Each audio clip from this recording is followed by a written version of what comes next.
Va a ser muy interesante esta conversación, lo anticipo, porque de lo que se trata, y lo vamos a hacer seguido en estos casi 2 meses, es poder hacer ejercicios de transparencia, ejercicios de memoria, para que usted vote informado, porque de eso se trata. Y repito el consejo que decíamos con Susel, dándole las buenas noches, por favor, a José Alejandro Godoy, autor del Último Dictador, y a Ricardo León, autor de Alias Jorge. Muy buenas noches, gracias de verdad.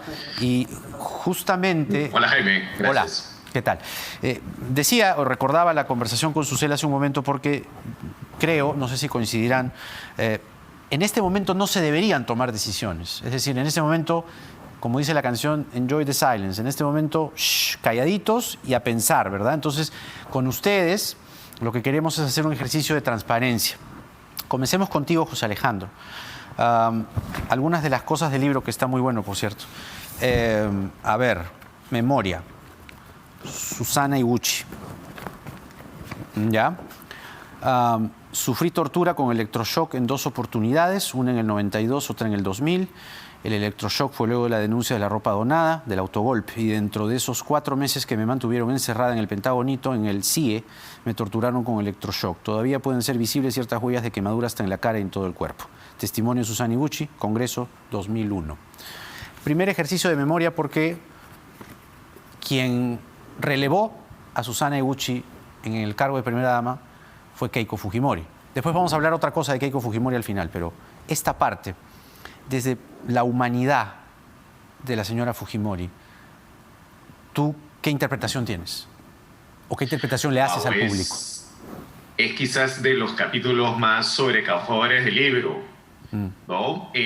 Lo que termino narrando ahí es un poco cómo se quiebra una familia. Y el quiebre de esa familia es básicamente la ruptura del matrimonio entre Alberto Fujimori y Susana Higuchi en medio de acusaciones de maltrato.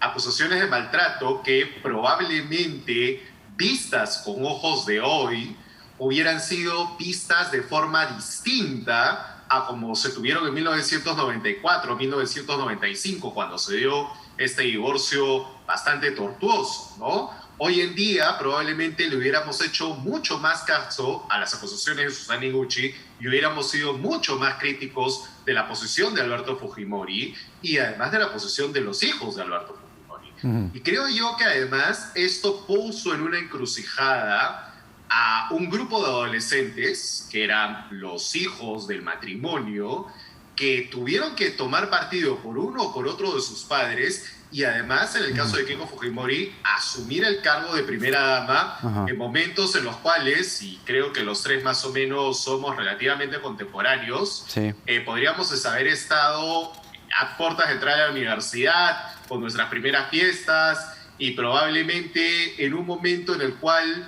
nuestra capacidad de decisión era un poquito más complicada de la que tenemos probablemente hoy, que ya estamos en los 40 o un poquito más allá de los 40, ¿no? Entonces, creo yo que esto fue un reto muy importante para alguien como Keiko Fujimori, pero también es cierto que creo que la actitud que ella tuvo y la actitud que ella tiene después respecto de estos eventos es sin duda algo que ella tiene que explicarle todavía al país.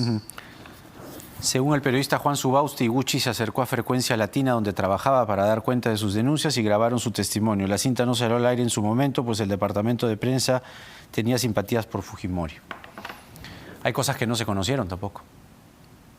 No, hay cosas que no se conocieron y hay testimonios que no salieron al aire y además es muy claro que este caso fue muy tamizado a favor de Alberto Fujimori y en donde a la señora Higuchi se le trató como una persona que tenía problemas mentales. Y de hecho, eso fue lo que arguyeron los hijos del señor Fujimori, Sache Fujimori y Kenji Fujimori, cuando tuvieron que testimoniar en Chile ante el juez chileno que estaba viendo el caso de extradición de su padre. Porque dentro de los casos que se presentaron estaba el de la señora Higuchi, que no fue lamentablemente acogido dentro del proceso de extradición. Así es.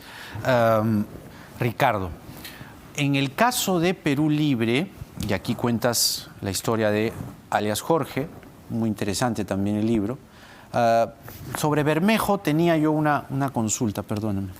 Tengo que usar los lentes para ver de cerca. Bermejo dice, según la Fiscalía, de manera consciente y voluntaria se habría desplazado en varias oportunidades a campamentos terroristas con la finalidad de sostener reuniones clandestinas con Víctor Quispe Palomino, alias Camarada José, y Jorge Quispe Palomino, también conocido como Camarada Raúl, según la Fiscalía.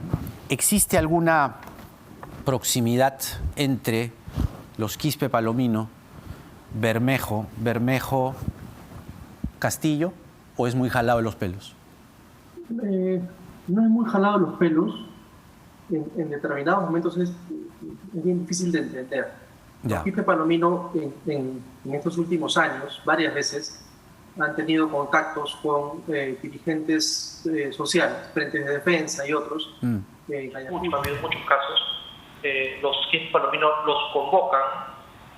Es preferible en muchos casos acudir que negarse, porque eso puede tener consecuencias terribles. Así es. Y sí, y en algunos momentos ha habido acercamientos, pero la historia de Pedro Castillo, Conare Suter Movadef, todas las siglas que siguen y que terminan mezclándose entre sí, causan susto, pienso, primero porque se conoce poco, ¿no? Uno le teme a lo que no conoce. Efectivamente, en el 2017 y en los últimos años hubo varias subdivisiones de los gremios, de la dirigencia, de los docentes. Ya sabemos que los docentes son, por lo menos en Lima y en casi todo el interior del país, quienes más llevaron el voto de Castillo, ¿no? Casi una labor de hormigueo en campaña muy interesante. Y entonces es un gremio fuerte, pero es un gremio que en el 2017 estuvo bastante desunido, hubo varias facciones. Exacto. Hubo un episodio, continúa. Un episodio interesante en el que en 2017 los congresistas de Keiko Fujimori y Pedro Castillo jugaron un pared, curiosamente, ¿no? Cuando el entonces ministro del Interior, Asombrío, alertó que el Movadef y algunos de sus operadores tenían relaciones muy cercanas con quienes en ese momento protestaban y le hacían la vida imposible al Ministerio de Educación. Al día siguiente estaba el congresista Becerril con Pedro Castillo en el Congreso diciendo, la ministra Martes no los escucha. Curiosamente ahora una bancada y otra compiten, ¿no? Claro, esa es la paradoja, digamos, de esta historia.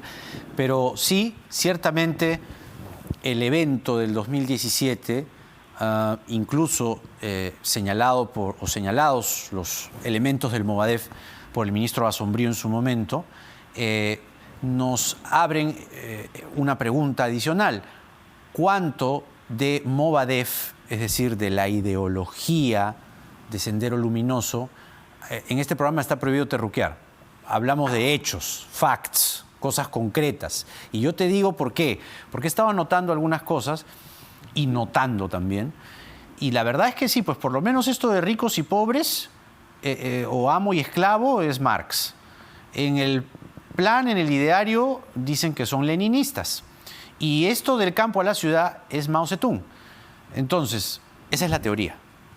Entonces, ¿cuánto de la concepción Movadef está realmente anclada en Perú Libre para ti?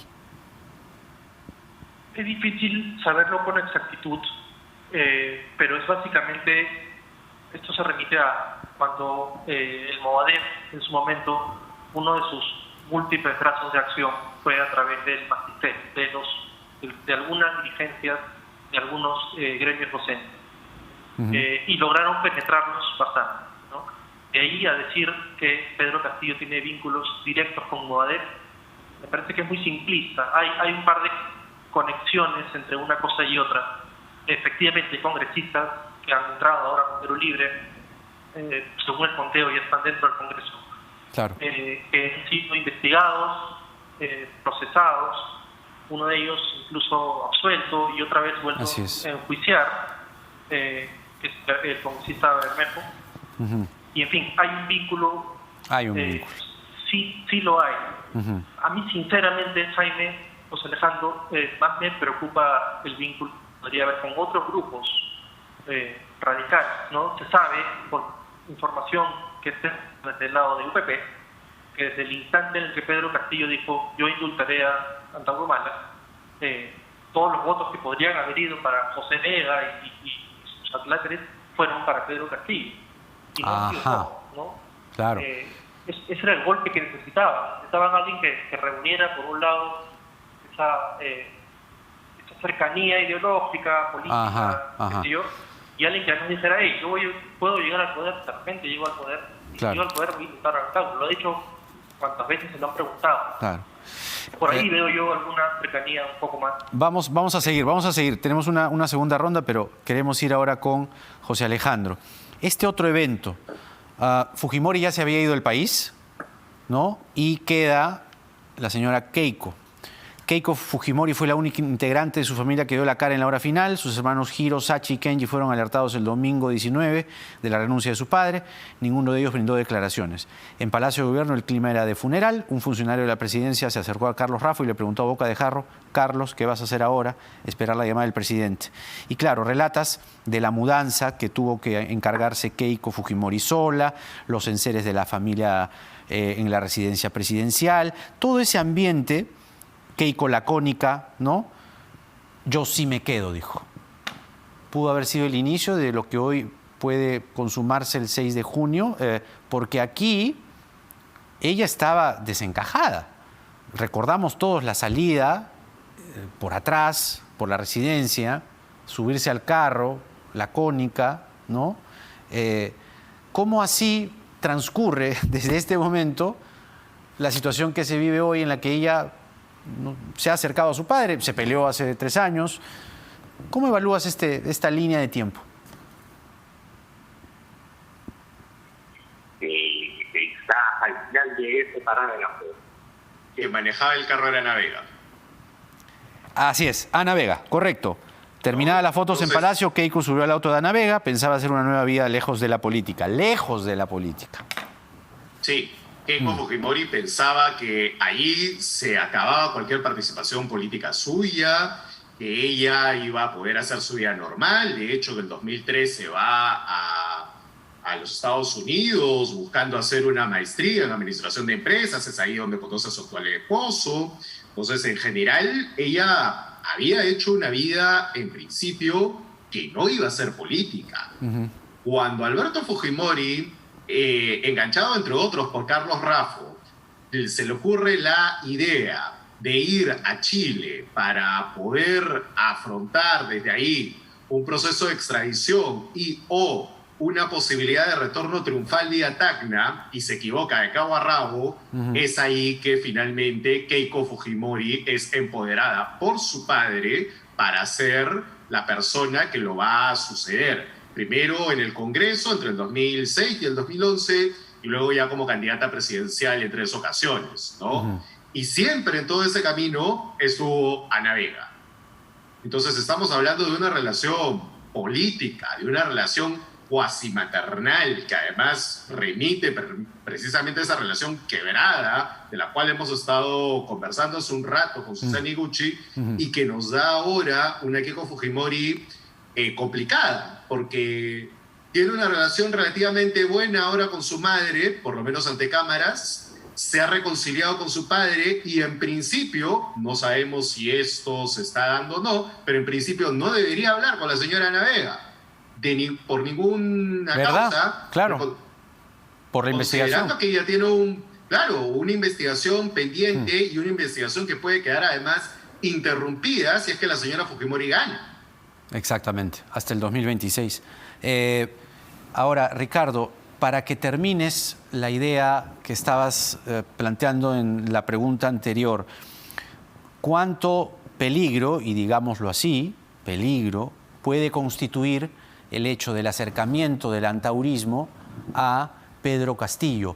¿O qué vuelo le puede dar, o qué otro vuelo, qué otro ángulo innecesario para el país podría tener Castillo con Antauro y compañía? Mira, estaba revisando el último reporte de conflictos sociales que elabora la Defensoría del Pueblo. Ahorita hay 194 conflictos sociales. Es más o menos el promedio de estos últimos meses. Ya. Los casi en la mayoría de departamentos o de regiones donde están estos conflictos, Cusco, Ancash, Puno, Apurímac, Cajamarca, son zonas donde Pedro Castillo ganó con una alta votación. Yo me temo que podría haber un exceso de expectativa en un eventual gobierno de Pedro Castillo, y expectativas que se traducirían en probables protestas sociales y que pues habría que ver de qué manera se manejarían, ¿no? Yo imaginaba hoy en la mañana, por ejemplo, en el desalojo de miles de invasores que llegaron hace unos días a Morro Solar y alrededores, cómo habrían actuado un gobierno u otro, ¿no? Cómo habría actuado Keiko Fujimori, mano dura, probablemente con una... Podemos imaginarnos cómo habría sido su actuación, ¿no? Y también habríamos podido imaginarnos cómo sería la de Pedro Castillo, que no me lo imagino entrando con decenas de cientos de policías para desalojarlo.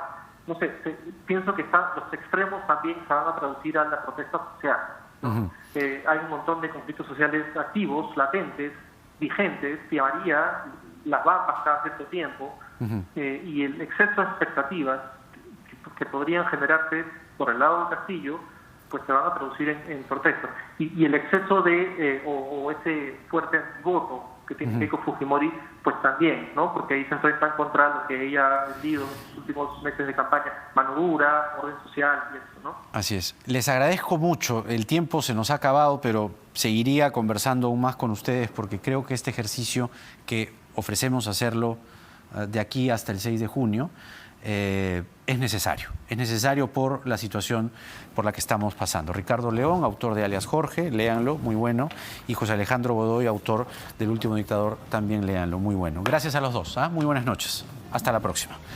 Vamos rápidamente a la pausa y regresamos con las cifras del coronavirus. Ojo, ya venimos.